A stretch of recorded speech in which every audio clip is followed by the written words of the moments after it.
What if one morning, you woke up to find the entire world had disappeared? No footsteps, no voices calling your name, no one to remember who you were, or that you ever existed at all. Only the ocean, endless, relentless, a heartbeat that never stops, reminding you are completely and utterly alone. Imagine spending one day like that. Now imagine 18 years. 18 years without a single human voice. 18 years with nothing but wind, waves, and the sound of your own breath. Most people would break. Most people would give up long before the first winter ended. But one woman didn't. Off the cold, unforgiving coast of California, on a place the maps barely marked, a woman lived completely alone. For 18 years, she built her own shelter, hunted her own food, and spoke her language into a silence no one else could understand. History forgot her name, but the ocean still remembers her voice. They call her the Lone Woman of San Nicolas Island. The ocean remembers everything. Every storm that's ever raged across its surface. Every whisper that's ever been lost beneath its waves. It remembers the voices time tried to erase, and the songs of those the world forgot. 18 years. One woman. No civilization. Only silence and survival. But to understand how such a story could even happen, we have to return to a time before the silence, to a world that existed long before California was a name on a map far out in the Pacific. There lies a string of islands, shaped by fire, wind, and the slow breath of the sea. Among them, San Nicolas Island, remote, violent, beautiful, a jagged piece of earth rising from endless blue, where waves crash like thunder against cliffs older than memory. Even today, few dare to set foot there, but once it was home. Long before the United States, long before roads carved their scars into the California coast. A people lived here, the Nicoleño. They called themselves the people of the island. They didn't fight the ocean. They listened to it. It was their compass, their protector, their god. They hunted seals on the open water, their spears tipped with polished bone that gleamed like ivory in the sun. They built canoes from driftwood and tar, sleek curved vessels so light they seemed to float on air. From these fragile shells, they crossed miles of open sea, guided only by the wind and stars. Their world was simple, but never easy. The island gave them food, shelter, and stories. They carved beads from shells, sang to the waves before every hunt, and believed that every soul, even a lost one, would find its way home through the tides. To them, San Nicolas was not exile. It was paradise. A sacred balance between man and ocean, but paradise never lasts, because even here on at the edge of the known world, the outside world was coming. Ships with white sails began to appear on the horizon, carrying men who spoke languages the Nicoleño had never heard, men who looked at the island not as a home, but as a treasure. They came for the fur of sea otters, the soft silver fur that could buy fortunes in faraway cities. And when the Nicoleño stood in their way, the hunters answered with bullets and fire. By the early 1800s. Paradise had become a battlefield. Entire villages burned, families vanished, and the songs that once rose above the sea were drowned in silence. This was the world before the silence, a world on the edge of disappearance, and one woman was about to be left behind to face it alone in the early 1800s. The world beyond the ocean finally came for them. Ships from Russia and Alaska appeared on the horizon, their sails pale as bone, their decks heavy with muskets and greed. They were hunters, and they came for fur, the soft silver coats of sea otters, worth more than gold in faraway markets. At first, the Nicoleño watched from the cliffs, curious. Then the killing began. The Russians and their Aleut allies stormed the beaches, slaughtering sea otters by the thousands, and anyone who dared stand in their way. The Nicoleño fought back. Spears against bullets, courage against steel. They fought for their home, their families, their ocean. But courage cannot stop bullets. When the smoke cleared, the island that had once echoed with songs and laughter was silent. By the 1830s, only a few dozen Nicoleño were left alive. Their canoes lay broken on the shore, their villages empty. The wind carried the only sound that remained. Word reached the mainland, the Spanish missionaries in California. They called it an act of mercy. They would send a ship to bring the survivors to safety. To save them, it sounded like salvation. But it was really the end. In the summer of 1835, the rescue came. A single boat, cutting across the waves toward San Nicolas Island. The remaining Nicoleño gathered what little they had left. Tools, blankets, carvings, their children. For many, it was the first time they had ever seen a ship.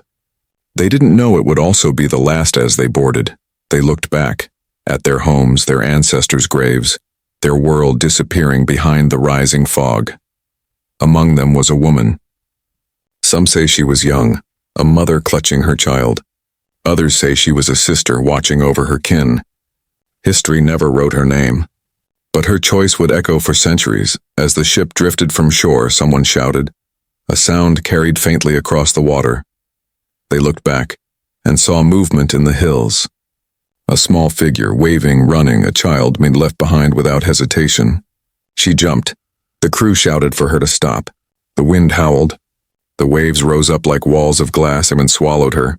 She swam toward the shore, arms cutting through the black water. The ship turned once, and turned away. No one ever returned to San Nicolas Island again.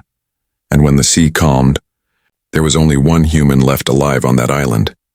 A lone woman standing against the wind, watching the last traces of her world vanish over the horizon. From that moment on, she was truly alone. When the last sail disappeared beyond the horizon, the island fell silent. For days she called out. For weeks she searched. For months she waited, staring at the sea until her eyes ached. But no one came. No voices, no rescue. Just the wind and the endless sound of the waves. San Nicolas Island was a cruel place to be alone. No trees, no rivers. Only cliffs, sand, and bones. The winds could tear through a hut like a blade. The sea could turn from calm to deadly in minutes, and yet she adapted. She carved a home from what the island gave her. Whale bones became her walls. Seal skins became her roof. She made needles from bird bones and thread from sinew. Her knives came from sharp shells, her tools from stone. She hunted fish and abalone with sharpened sticks, trapped birds with woven nets, stored rainwater in hollowed stones, and when storms came she sang, not for comfort, but to remind herself that her voice was still real. 18 winters came and went. She watched the tides shift, the cliffs crumble, the stars turn overhead, her only clock. She built fires that no one saw. She spoke a language that no one would ever understand again. Some say she talked to the sea lions. Others say she sang to her gods, the spirits of her tribe. Maybe she was simply trying to keep her mind from fading into the wind. But the island was not empty. Sometimes she heard it, footsteps in the sand. Shadows moving between rocks when the moon was high. Hunters later found footprints on not hers, and a small grave beside her shelter. A man's grave. Who he was, no one knows. A shipwrecked sailor, a spirit that came to keep her company. No one ever found the answer. But after that day, she never lit another fire. She became part of the island, or a legend whispered by the waves, a ghost who sang to the ocean every night. Her songs, carried on the wind, were heard by sailors passing by, melodies in a language long forgotten. They said it was haunted. But it was just her, still alive, still waiting. 18 years later, in 1853, a hunter named George Nidever landed on San Nicolas Island. He had heard rumors of a wild woman living alone beyond the cliffs. Most thought it was superstition, until he saw her. There she was, small, smiling, her hair sun-bleached, her clothes made from bird skins and feathers. When Nidever's men approached, she didn't run. She laughed. She led them to her shelter, a dome built from whale bones and woven reeds, stronger than any hut they had seen. Inside were baskets, ropes, harpoons, and carvings so detailed they seemed impossible for one person to make. She spoke in a language no one could understand. Soft, musical, filled with sounds that no longer existed in any living memory. But her smile told them everything. She was happy to see another human face. They brought her to Santa Barbara, to civilization, and for the first time in 18 years, she slept under a roof.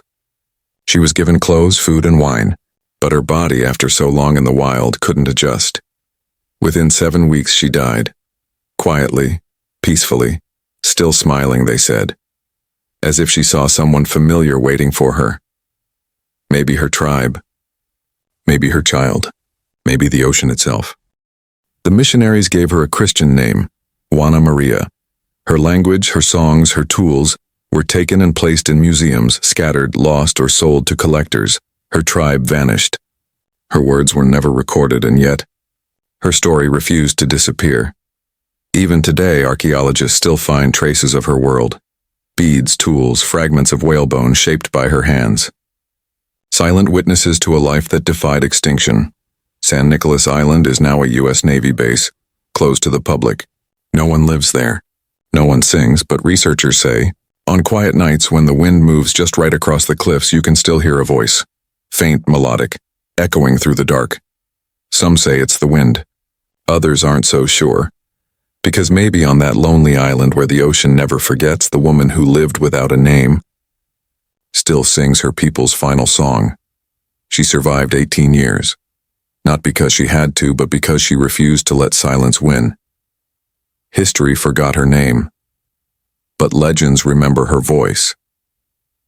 This was the lone woman of San Nicolas Island.